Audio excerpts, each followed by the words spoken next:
Today on Great Chat, we're talking about startup missions. Do they still matter in this current era of tech?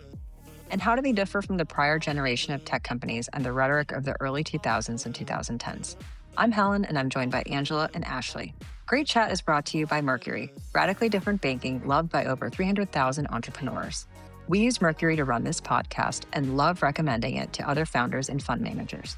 It's free to get started. Try it for yourself. Visit mercury.com to learn more and apply online in minutes. Hey, crew. Hello.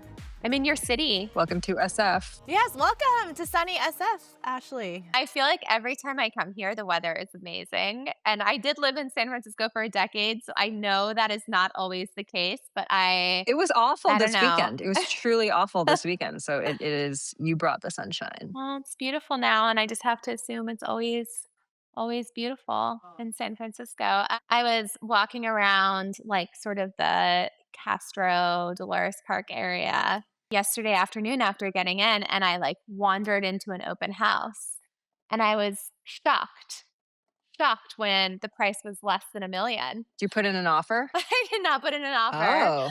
But I just in my head, I was, it was like this very cute 2-bedroom. It's like 1,000 square feet. It wasn't big, but it had this like beautiful garden. And in my head, I just see all these tweets and these headlines, and I assume like there is nothing you can buy for under $1 million. Yeah.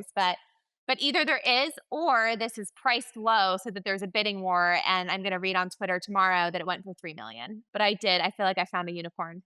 Well, I think it's very tale of two cities with regard to single family homes and condos in SF. And so you likely stumbled into a condo. But single family homes, because we have such a fixed supply, I think that's really subject to the wild volatility of whatever currently the AI gods will bestow upon the market. But yeah, I in my neighborhood, when I go for walks, it's like there are all these cute homes that are pretty much just like abandoned, like, oh, must be a family home that no kids wanted to take over or whatever. And now all of a sudden there's work being done on them, and there's porta potties, outside of a different home. So I feel like somehow some people got the memo that right now would be a good time to sell this property that probably needed too much work for them to bother with previously. But this is a boom and bust town, and right now we're definitely in boom, and that means next comes bust. It doesn't.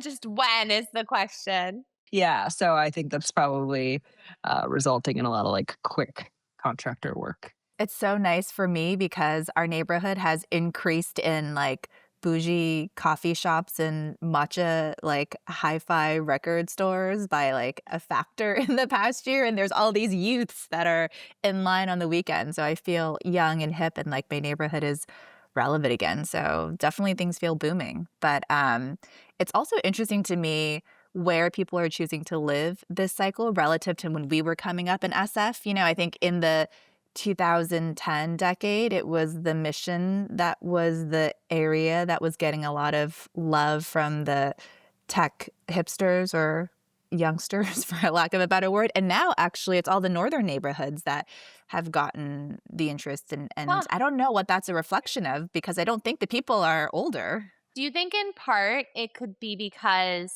so many of the tech jobs were still in the peninsula then, and so it was also a commuting thing? Like, I commuted to Palo Alto basically for 9 years.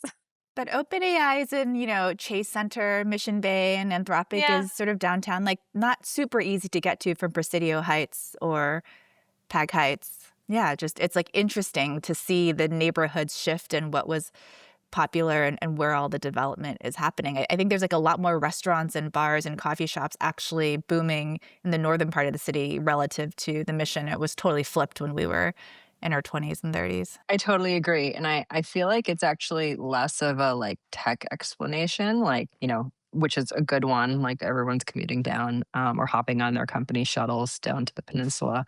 But I actually, it's a little more cynical than that. Shocking. I have a cynical take. I feel like there was, for a decade, like a very anti-marina sort of attitude in tech. Like, oh my God, frat guy, live in the marina, jogging with their USC sweatshirt, ha, ha, ha. Like, and now, like, that's either, maybe it's both. It's like not the case, or like mainstream tech loves the marina.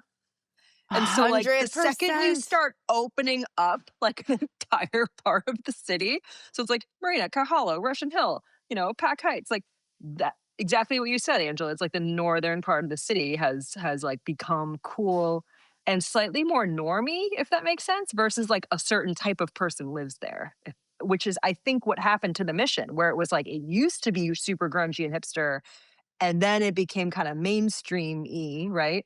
And then, like, it's kinda less so because it is back to its kinda grungy roots. I mean, you think about what people complain about on Twitter. They don't want edgy, grungy, dirty, like cool mission. They want everything to be nice and to not see any signs of homelessness or poverty. And so there are some neighborhoods that are better for that than others. But yeah, it's wild. And I think we were talking about there was I believe it was a Wall Street Journal piece.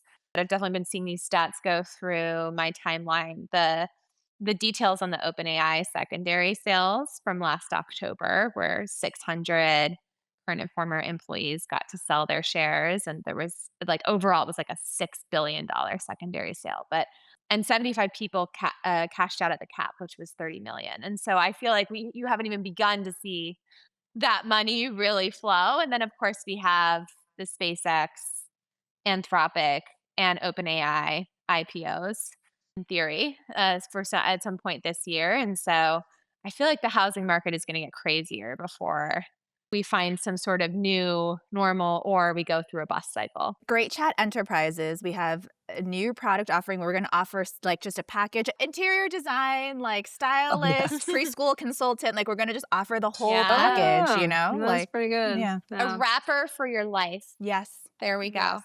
Well, also in SF news slash propaganda, I think I shared that Elad Gil tweet that was basically asserting it's not just we're in different geographies, we're in different timelines. So people at the major AI labs are living 3 months ahead of the rest of like startup Silicon Valley engineers who are ahead of New York by another 3 to 6 months. And those people are ahead of the rest of the world by 6 to 12 months.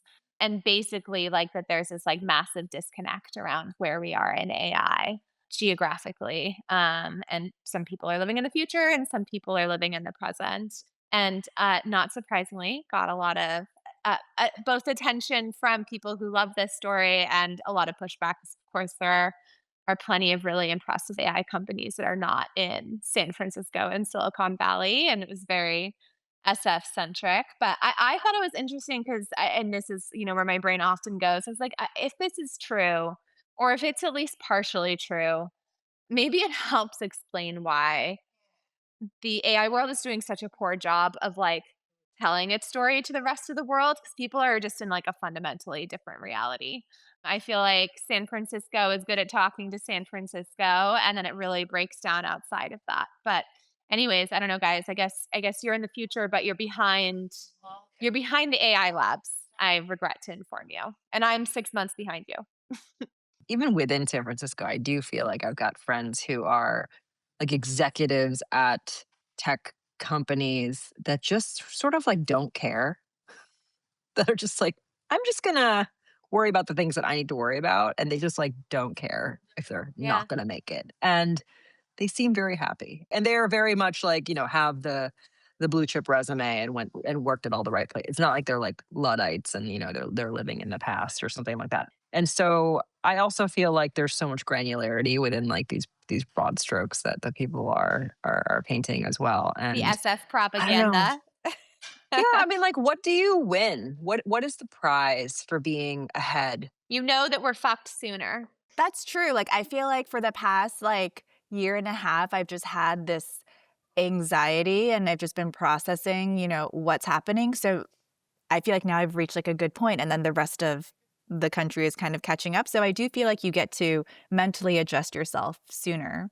And so I don't know what that's worth though. That's just like a prolonged period of anxiety and stress. More capacity for worrying about hantavirus. I'm going on a cruise. I'm going Oh on my a God, cruise why? in Why? June because No. I paid an ungodly amount of money to Disney to go on this Alaska cruise. Okay, so like I can't even think about the amount of money that I would need to be paid to go on a I cruise, let know. alone a Disney cruise. Angela, you're so brave. I feel like even separate from this, like cruises are like petri dishes, and you are very brave. Does masking help with hantavirus? What are the precautions you're We supposed to actually don't take? want to go into the details here because it's gross.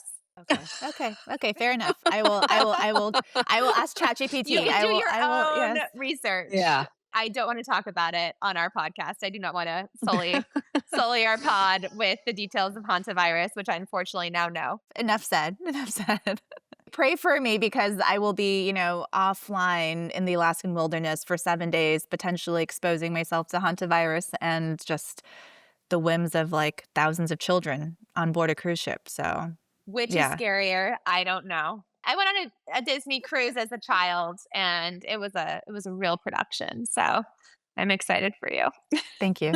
Thank you. Because I feel like there's been a bit of a vibe shift with there was Coinbase, and then there was Cloudflare, and like as we know, Jack at Block kind of kicked off this like latest wave of aggressive layoffs, sort of like in preparation for or in response to how AI is changing organizations. And there's all sorts of commentary around like how much that holds water or not.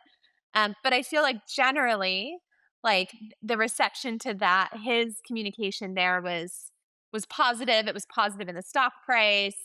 It came across as like courageous and willing to make the bold move, at least in the first wave of reactions. And I feel like for Coinbase, but then especially maybe Cloudflare, and probably more from a timing and sequencing perspective than anything else, like people are just more skeptical now.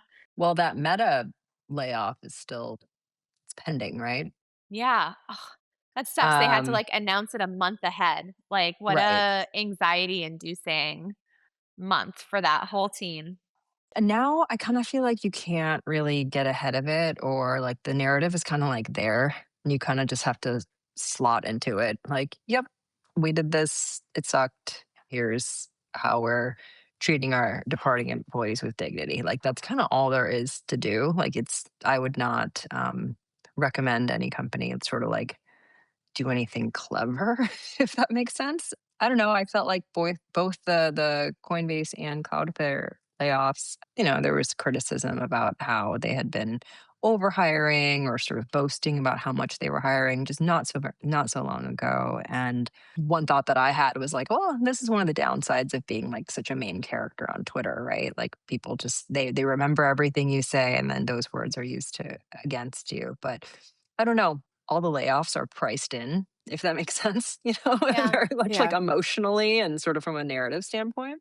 And like priced in maybe from a stock market perspective now. Like I feel Mm. like we didn't see the Coinbase did layoffs and their stock price went down, right? same with That was Cloudflare, although it was yeah, like okay. tied to their earnings, so I didn't pull that apart. But I mean, the one thing I admired in Brian Armstrong's communications around the Coinbase layoffs was that he did start by talking about like the sort of market, and it wasn't like the company's going awesome and so we're celebrating by Yeah. laying off half of our team. Like it was kind of a recognition of like, hey, like we need to do this. And then there was the sort of AI thought leadership layered in, and I felt like the weight of that was like in how organizations and roles need to change. But there was definitely some acknowledgement that like there was a market reality that necessitated those layoffs. The most interesting critique I saw from like a couple different people, including Jim Prosser, who's former comms across a bunch of places, Google, Twitter, SoFi, some other stuff, was that all of these CEOs are talking about how roles are changing, orgs are changing. No one's talking about how their role is changing. And not to say you have to do that Mm. in a layoff comms, but it is interesting that this is all sort of happening to the rest of the org, and it does feel like an interesting opportunity for someone maybe separate from one of these types of announcements to talk about how like the CEO role itself is changing and maybe like lead by example a little bit. Yeah, I saw a tweet last week where it's like somebody who's running a consultancy for how to transition a lot of Fortune 500 companies to AI and how they're like making so much money. And yes, we've seen the revenue streams from the consulting firms themselves. And there was a news this morning about OpenAI. But what I found so interesting, and it's like those nice reminders that, okay, the Twitter is not real life, was like, it was such a shock, like such a surprise to people that like what's really getting people through this transition are soft skills. What else do you think people are going to get through this transition with? I'm like, okay, shut the laptop. Like, this is not, because like this is the largest change management exercise that any Yeah. company has faced, likely in their history, even if they're like a 100-year-old company. Like, this is huge. And so for people to be surprised that it's going to take soft skills and communication to like get people through this, I'm like, what other tools did you think would be required for to meet this moment? Like, more tech? Like, no, no, no. Tech is the thing. Like, what? It's a math problem, Helen. Come on. Exactly. Everyone just go through this obstacle course and then, solve this puzzle. And yeah, so it was just like, we've been poo-pooing like these soft skills for a very long time now. And I know that we, like generalists and liberal arts majors, like those things come in and out of favor, or somebody who's really incredible will, sort of nod to the things that the skills that they've acquired for that. But I think generally, because we work in tech, like we're going to be much more STEM inclined, right? All of our heroes are these STEM Yeah. heroes. For people to come to realize, like, oh, huh, that's not going to be the thing that gets us through this is like super interesting for me because we have not historically, I mean, like, what, Brene Brown? Can you guys name like a EQ hero that we have?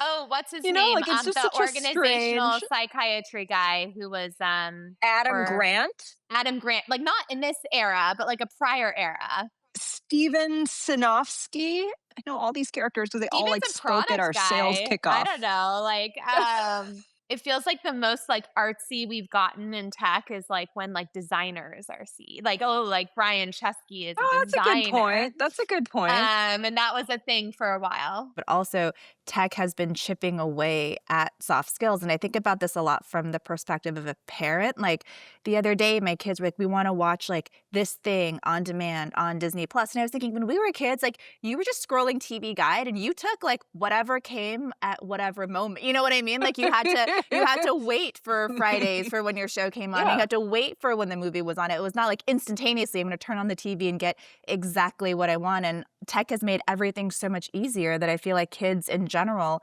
just lack the soft skills to deal with frustration. And then I think about ChatGPT and you instantly get the answer to something. You don't have to work or struggle through to get to it. And so it's like at the same moment that soft skills and like emotional learning are important to navigate through, there's this whole generation that in some ways is very ill-equipped to get anything. You get anything on demand from Whole Foods, you order the thing you want from Amazon, you watch the TV that you want, you choose a song that you want. There's no sense of waiting or struggle or working through. And I think those two forces are going to be just interesting, not for our generation necessarily, but for like the generation alpha to grapple with as well, because they don't have the soft skills training. We're gonna have to send them all on those like wilderness excursions. It's gonna be Totally. part of growing up. Like, go survive for a month in the wilderness. Speaking of changing times, our bigger topic this week, I think, came up in two ways. One, we got a listener question, right? Around like mission driven startups and like what that looks like and if that's still a thing. And then I think, Helen, you and I as investors, I can certainly speak for myself. I have gotten questions from startups, especially startups that are about to tell their story for the first time, like how much they should lean into mission at launch and like lean into like being good for the world. And I think it forced a little reflection for all of us because we grew up professionally in a very different era of tech where like everything was mission and Right. where I think we've very uncynically and uncritically like embraced that part of startup life and we're like in a very different era now. And so we thought it might be fun to like travel back in time a little bit and look at what that earlier era was like. And then maybe take a fresh look because there certainly are mission driven startups today, but it's a different flavor. But Helen, you were like at the one of the most like a Facebook. was Uh-huh. extremely mission driven in its rhetoric, like around connecting the world. But now I don't think anyone thinks of them as a mission driven company. So like take us back in time to like a different era where Facebook was a force for good in the world. Oh my goodness. Well, so okay, when I worked there, it was 2008, and the mission was to make the world more open and connected. And how that showed up was so interesting because I think that 2008 was such an interesting year, right? Like we had the election that seemed like the results were surprising, but there's all this grassroots organizing, and a lot of people used Facebook for that organizing, and there was over 1,000 groups that were created to do a lot of that, and it was sort of the first social media election, and so it was very empowering. This idea that like you'd hear all these like feel good stories of people reconnecting with family members or childhood friends through the platform. It really felt like you were working on something bigger, even if you were working on the ads that nobody liked, like me. And so my point there is like there was this mission, and you felt connected to it, even if you weren't directly working on like that particular project that or product that people touched. And there was Arab Spring, right? Like there was so much like incredible things happening in the world, and employees definitely felt proud at that time. I think that there's probably still stories like that, but it's just the broader narratives of things that happen post sort of making it, and like the success, and maybe like the introspection of, oh my gosh, what did we do? That happened, I think, post 2016 election, just 8 years later. I think I have not really seen Facebook sort of recover from. So the question for me was like, that's the era of tech that I grew up in, and of course I worked at Quora and I worked at Dropbox, and there were a lot of movement of employees and leaders that went between those companies, and everyone really focused on the mission. And the thing that I remember the most actually was like when I was at Plaid, the mission was like to make the financial system work for everyone, or to democratize access to the financial system. Actually, no, I think that that's what it was. And it was super inspiring because you felt that as a consumer or as a developer or whoever, that like, yeah, the financial system is something that really only the top banks, right, really controlled and regulated and like worked for the wealthiest individuals in this country. And it was such an inspiring mission. And that was kind of the time of like peak talent wars, where we've talked about this on Yes. the pod before, right? Like they're not related, but they're kind of loosely coupled, where it's like that's when we saw kind of the peak of like DEI programs, where who had the power was really the employees. And what we mean by that is like big tech was doing its thing too, where they were offering new grads like extraordinary starting offers. For startups to be able to compete with the Google or Facebook offer at the time was almost impossible. Like venture was a lot smaller. Even the most well-funded companies they do not look like the way that they look today. And so having a really inspiring mission, one that felt bigger than you, bigger than the company, was actually how you got a lot of young, idealistic, talented people to take that lower startup offer than to go work at Fang. And now what's so interesting is we're kind of like in this like no mission era. We're kind of in this like pragmatic, our mission is to like get to AGI. Our missions are a lot more capitalist, it feels like. Yeah, yeah. But even like before capitalism, I feel like the goal, because I'm pretty sure, I know that like inside the companies, the like CEO rousing, speeches aren't about money. I'm sure that there is something that leads to money, but it's like I'm sure there is like something before the money. And those things are very like either technical thresholds or like we just have to beat these other guys. And I just wonder, what is how do young people today, especially those who, looks like they spent a lot of the years in college, like living at home and not having like the college experience that we did, right? Like, how do they find meaning through the work, and how do they think about the way that they spend the majority of their like waking hours, of the day? And so that was something that we had discussed in the group chat as well. Like, what are the mission driven companies today, that are hot, right? Like the way Facebook was hot in 2008. Well, I mean, Anthropic is the one that comes to mind for me, and it's a very different type of mission than Facebook or Twitter or Airbnb. Or I was at Box, the enterprise software company, and we were very mission driven, which is like kind of funny to think about. Like Got to get really excited about enterprise file sharing, collaboration, Totally. We had one at Dropbox too. It was help businesses get more value from their information. But I feel like Dropbox and Tuck Shop, that more than the mission, I feel like that was probably the biggest draw for employees. That canteen was incredible. But I mean, Helen, to your point, I almost feel like it's, tech is a reflection of what's happening in the broader ecosystem. And those years mhm, that we came up in tech in terms of what was happening in the world, there was all this positive momentum, like the Barack Obama campaign and how closely that was tied to young people and social media and the green movement and all the energy. And now I don't think you feel that same energy. And so in some ways, I think it's just a reflection, like tech and the mission orientation is also a reflection of the broader. the backdrop. one thing I was thinking about is it feels like a lot of the prior era of missions were set or baked before like pre-monetization, especially on the consumer front, right? So like Facebook was all about connecting people and like the ad business kind of came later, or at least was massive later. And so I think like the business parts of the company are baked in a little bit earlier now, especially since we're in this era of like insane capital concentration and growth, and amassing that capital. And then the talent and the attention is like so core to winning. And so it almost felt like, in many ways, the prior era of missions were, if not disconnected from the business models, they were not always aligned. And I think we have like a little bit more alignment, Mm, in this current era. This is also an era of like winners and losers. I mean, you think about the rhetoric coming from the White House, and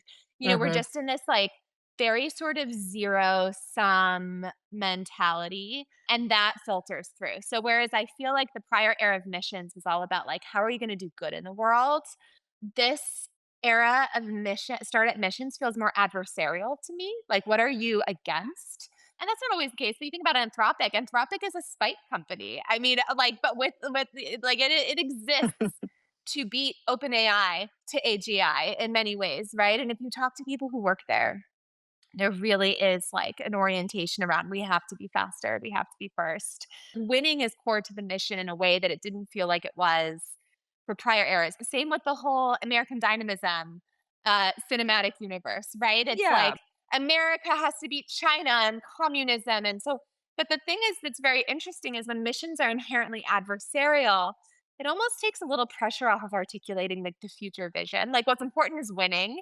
It's not like, hey, here's this like future state we're moving towards. I feel like actually like the vision for companies today, or like, what happens if you win is still like a little bit of an unanswered question. The important thing is winning. And then here are all the proof points. Here's our growth, here's our funding, all of that stuff. And so I think we still have like very mission driven startups, but it's just a very different way of thinking about mission. The mission is to win.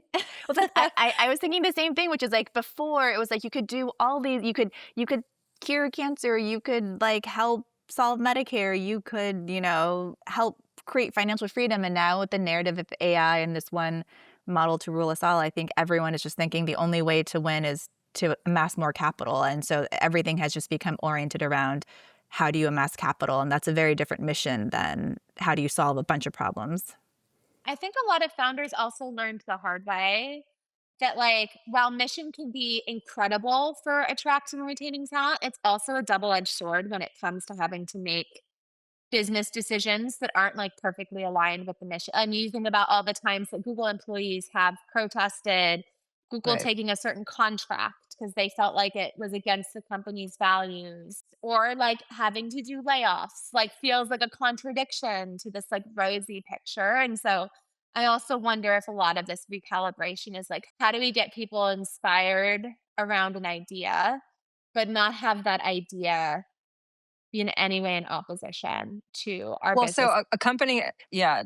One thing I was thinking was, have you guys heard, the company Zipline? Yeah. Yeah. So like Zipline is a I think probably one of the best examples I can think of that like pretty much reoriented its mission like 180 degrees, but like got through it successfully because I think that their cap table changed. And I think their executive team changed. I think their employee base changed.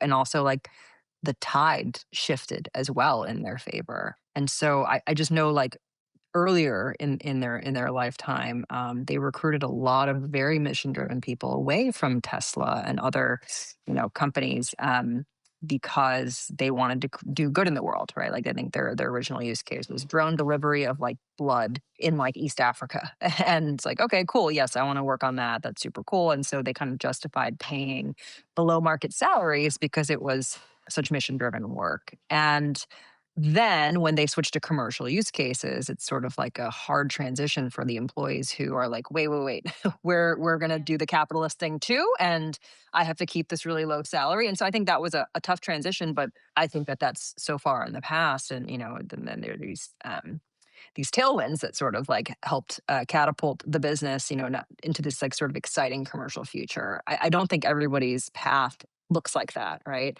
The second thing that I was thinking about when you were talking was like I went to the this like American Dynamism sort of demo day. It's called Discipleless Ventures puts it on in the spring and fall, and it was pretty cool. I don't know exactly what I was expecting when I went, but it was like 10 or so founders presented. It was just a demo day, but they were all very mission driven. And Mac gets super excited about how cool, having a mission that's about bringing American manufacturing back to the forefront, how that's good for national security, how that's good for all of these things. Like it's just very inspiring in a way that like B2B SaaS has just not been, right? Or any of these AI labs really painting a vision of the future that any of us want to be a part of. So I thought that like, there was an opening and they went for it, and it was super inspiring and interesting and cool. The part where I'm always a little bit nervous is like there is sort of a line between like I think nationalism and like kind of like the things that could come with it Mhm. sometimes when it goes too far. But I didn't think any of those companies like really, were teetering that line or anything. And I thought I walked away like pretty impressed and pretty inspired. So yeah, maybe we're having a moment for like American manufacturing and space and sort of like frontier technology, because that is like literally exciting, right? It's just like curing It's cancer, these incredible feats that science and technology is enabling. It's so exciting, and I think where sometimes it breaks down is, like, who the spokesperson for the mission is. I mean, I'm not deep in the American Dynamism universe, and so when I think of American Dynamism, I'm thinking of, like, the A16Z partners of that group and that marketing that they do, or, like, Alex Kirk, who's pretty wacky and has said some crazy things. And I mean, same with AI, right? Like, Sam is not a perfect spokesperson for the category. Dario, I think his heart's in a good place, but then he's also the one, saying things like all white collar work will be automated, and that's not like the most inspiring mission for most people to rally behind. Space. Elon is a complicated figure, and so it's also hard, I think, because the people who are most associated with a lot of these missions are very complex figures and maybe resonate with like a more insider audience.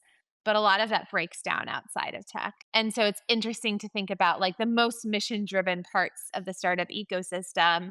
We just have a more complicated relationship with our leaders than like, say the early 2010s and Brian Chesky talking about Airbnb and helping people belong anywhere. And you joked about B2B SaaS, but I feel like B2B SaaS people got to be so mission, like it was a collaboration and connection, and it was just like a different time. I think missions were also, they worked really well with media. We were in less cynical moments, and it made these company stories feel so much more important than they were. And now of course, we're in this very cynical moment.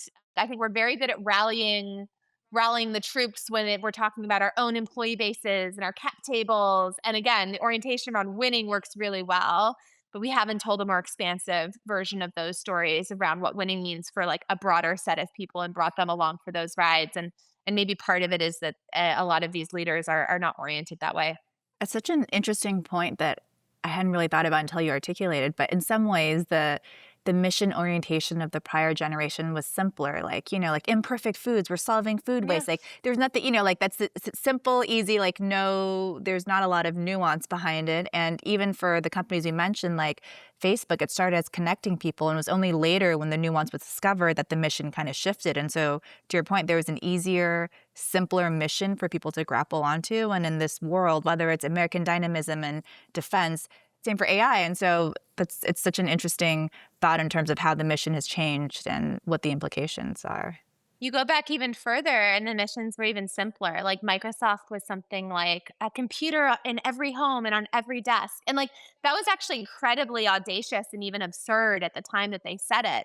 But it was like just like access and democratization were such big, audacious goals that they could carry entire missions. Like where Google was like to organize the world's information or something like that. Apple was to give people like tools for their minds. Anyways, these were much softer missions.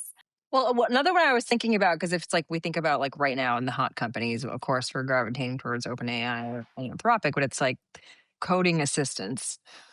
What is an inspiring mission for a cursor or a cognition? Wait, are you And kidding me? I think it could be so inspiring. yes, I mean, they have good missions, but it's very hard to break through or differentiate. The way to really break through and to like create a brand is through this cult of personality. And it almost seems like there's a playbook now, right? Even if that personality ends up not being in favor. What do you tell your early stage founders when they're trying to figure out like how much of their story should be mission or if it should be part of it at all? I still think it's really important. So maybe I'm old school in that way, but I almost feel like that could be just the most interesting sort of center point around differentiation. So it should also just be very authentic and as to why Yeah. they left whatever they were doing to go pursue this. And typically it's much broader than because I wanted to make a lot of money or because I wanted to make my investors a lot of money. Shocking, right? So I think Well, the actually, what's lovely about being really early stage, right? Being psychotically early stage, which is where we play, is like they still hold that so close.